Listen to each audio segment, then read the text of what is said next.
আসসালামু আলাইকুম ওয়ারাহমাতুল্লাহ।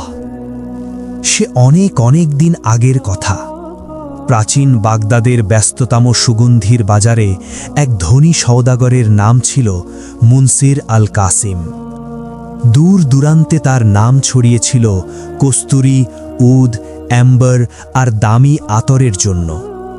তার দোকানে ঢুকলেই মনে হতো যেন জান্নাতি সুবাস চারদিকে ভেসে বেড়াচ্ছে। কিন্তু সেই সুবাসের আড়ালে লুকিয়েছিল এক দুর্গন্ধময় সত্য।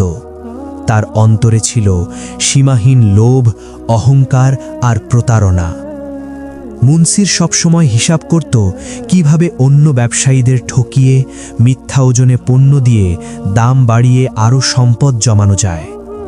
মানুষ তার ধন দেখে ঈর্ষা করলেও কেউ তাকে অন্তর থেকে ভালোবাসত না।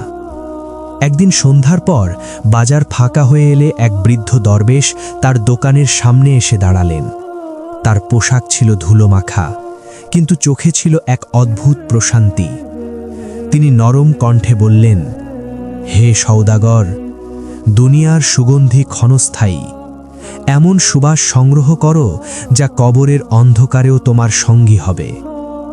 মুনসির ঠোঁট বাঁকিয়ে হাসল। সে বলল, আমার দোকানের এক শিশি কস্তুরীর দামই তোমার পুরো জীবনের চেয়ে বেশি।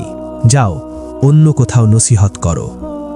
দরবেশ দীর্ঘশ্বাস ফেলে শুধু বললেন, যে চোখ শুধু সোনা দেখে সে সত্য একদিন অন্ধকারেই খুঁজে পায়। এই কথার অর্থ তখন মুনসির বুঝল না, কিন্তু নিয়তি তখনই তার জন্য মরুভূমির বুকে এক ভয়ঙ্কর শিক্ষা লিখে রেখেছিল। সেই রাতেই এক রহস্যময় পথিক এসে খবর দিল, বাগদাদের পশ্চিমে বিস্তৃত এক প্রাচীন নগরীর ধ্বংসাস্তূপের নিচে লুকিয়ে আছে 3টি সিন্দুক, যার একটিতে আছে অগণিত স্বর্ণমুদ্রা, হীরা আর রাজকীয় ধনরত্ন। খবর শুনে মুনসিরের চোখ লোভে চকচক করে উঠল। সে সঙ্গে নিল তার 2 বিশ্বস্ত কর্মচারী, আরিব, সৎ, নম্র ও আল্লাভীরু; কাশিফ, বুদ্ধিমান কিন্তু লোভী ও ধূর্ত। আরিব সাবধান করে বলল, হুজুর, অজানা ধনের লোভে যাওয়া কি ঠিক হবে? এতে কোনো পরীক্ষা লুকিয়ে থাকতে পারে। মুনসির রাগে বলল, তুমি চাকর, তোমার কাজ প্রশ্ন করা নয়। আমার ধন বাড়বে, তোমাদেরও ভাগ দেব। কাশিফ চুপচাপ হাসল। সে বুঝল এই যাত্রায় সুযোগ আছে, হয় ধন নয়তো বিশ্বাসঘাতকতা। তারা মরুভূমিতে প্রবেশ করল। দিনের সূর্য যেন আগুনের গোলা হয়ে মাথার ওপর ঝুলছিল। বালুর ঢেউগুলো দূর থেকে সমুদ্রের মতো লাগছিল।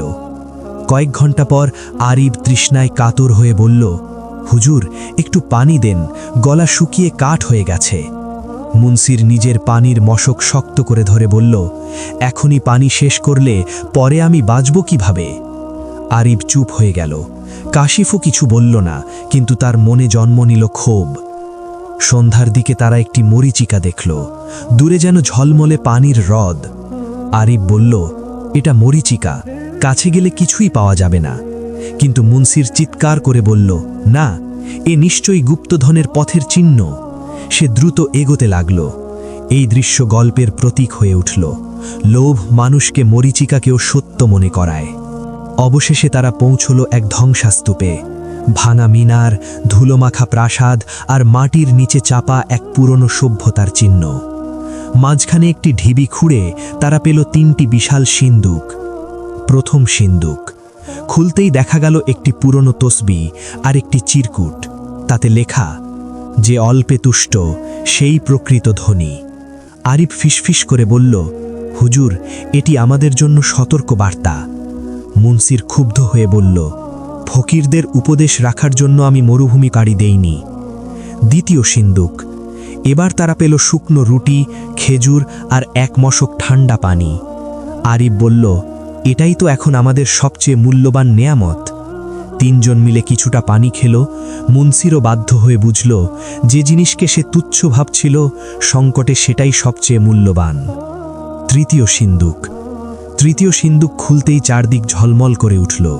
হীরা, জহরত, স্বর্ণমুদ্রা, রুবি, পান্না, অগণিত ধনরত্ন। মুনসিরের নিঃশ্বাস ভারী হয়ে গেল।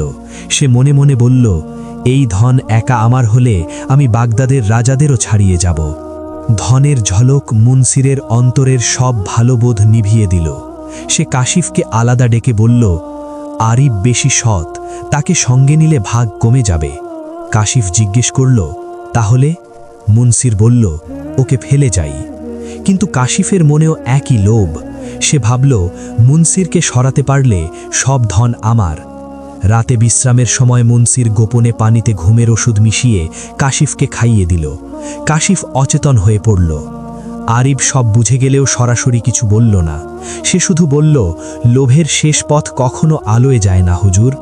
মুনসির এবার আরিফকেও তাড়িয়ে দিল।